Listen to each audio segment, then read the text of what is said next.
Bonjour Eric, bienvenue à la fête du livre édition 2014, cette grande fête du livre qui rencontre les lecteurs et les auteurs. Peux-tu te présenter auprès des téléspectateurs?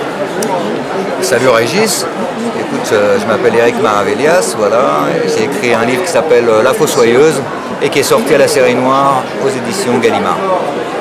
C'est donc un roman noir, un roman policier Alors c'est un roman noir, et pas policier, c'est un roman noir qui est une biographie romancée, légèrement romancée. Donc tu as une vie trépidante. Ouais, trépidante, ouais. Une vie, c'est le parcours d'un jeune qui va commencer à glisser au moment de l'arrivée de l'héroïne en France en 81. Et qui va découvrir aussi le sida dans les années 90. Donc c'est sa glissade, sa déchéance pendant 20 ans, de 79 à 99.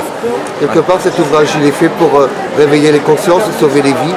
Il y a beaucoup de choses dans ce livre. C'est déjà un roman noir pour ceux qui aiment les romans noirs. Donc au niveau de l'écriture, voilà. C'est une biographie, c'est un témoignage, donc c'est aussi un roman préventif. Alors vraiment pour les lycéens, pour leurs parents, sur l'univers de la toxicomanie et pour vraiment voir ce monde à travers les yeux d'un toxicomane, pour voir que ce sont des êtres humains comme les autres.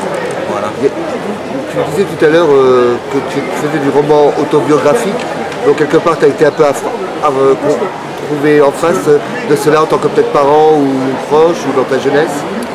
Non, tout simplement, moi je suis tombé dans la cam en 80, j'en suis sorti en 2000, hein, donc c'est ma vie vraiment ça que je raconte maintenant. Au niveau de l'écriture, elle est romancée parce que j'en fais un roman et qu'on est dans la série noire, on n'est pas... mais c'est vraiment plus une biographie, c'est ma vie. Ouais. Donc quelque part, tu as été un des amoureux de Jim Morrison aussi? Non, moi j'ai jamais été rock. Non, non, moi c'est plus la musique black, funk, voilà, le jazz, le R&B. Voilà, Jim Morrison pas trop, non. Deep Purple, Led Zeppelin à 15 ans, voilà, j'étais encore un peu rock, après j'ai vite tourné. Ah. Qu'est-ce qui t'a fait aller dans l'écriture du roman noir? Ma passion pour le roman noir. J'ai découvert la série noire à 14 ans, on m'a prêté un bouquin, j'ai eu un coup de cœur pour ce genre de littérature qu'on confond souvent avec le roman policier. Dans le roman noir, parfois il n'y a pas de policier. Ce sont souvent des romans qui traitent du social, voilà, de la glissade, comment on peut glisser, comment le destin peut vous emmener malgré vous à la déchéance ou vers la mort. Voilà. Pour moi c'est ça le roman noir. C'est une dualité dans la société que vous essayez de trouver comme humanité, entre le côté sombre de la société et le côté lumière?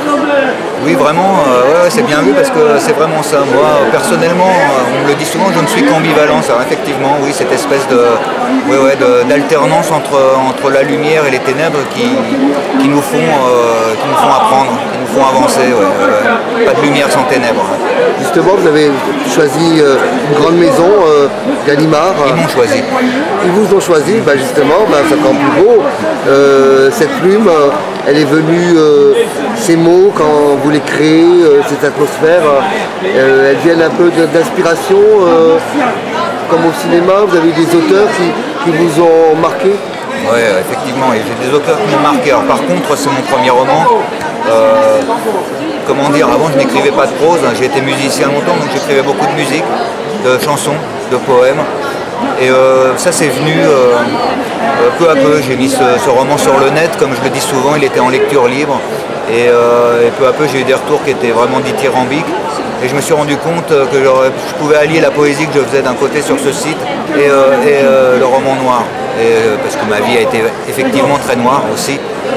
Et donc j'ai allié les deux, ce qui a fait cette particularité du noir poétique, comme disent les journalistes, et c'est ma plume, quoi, ça. Donc, et dans les auteurs que j'aime, il y a Edward Bunker, qui est un type, un toxicomane et un taulard, qui a découvert l'écriture en prison, qui est très connu, qui a joué dans Réservoir Dogs de Quentin Tarantino. Ça, c'est mon auteur fétiche. Et il y a James Lee Burke, qui est un auteur américain aussi pour sa poésie. Donc Bunker pour son côté rue, son langage de la rue, et Burke pour sa poésie. Voilà, écoutez, comment on fait pour vous contacter? Ce n'est pas à Toulon qu'on veut vous contacter de l'autre côté de la planète. Facebook, alors soit à mon nom, Éric Maravellias, soit au nom du livre La Fossoyeuse, c'est open bar, tout le monde peut venir, et voilà. Et les projets alors Un second roman, projets ouais, un second roman, un deuxième roman noir, dans la détente cette fois. Chez Gallimard également? C'est ce que veut Gallimard. On verra si l'auteur y consent. Ah voilà, bah oui.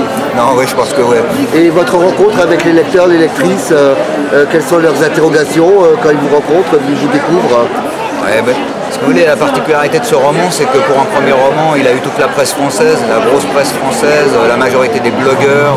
Il a fait un buzz énorme, il fait encore un buzz énorme. Et donc, les lecteurs comme les journalistes, c'est toujours les mêmes retours, c'est une grosse claque. Une grosse claque par rapport à la période qui est décrite, à ce que nous on a vécu en tant que défricheurs.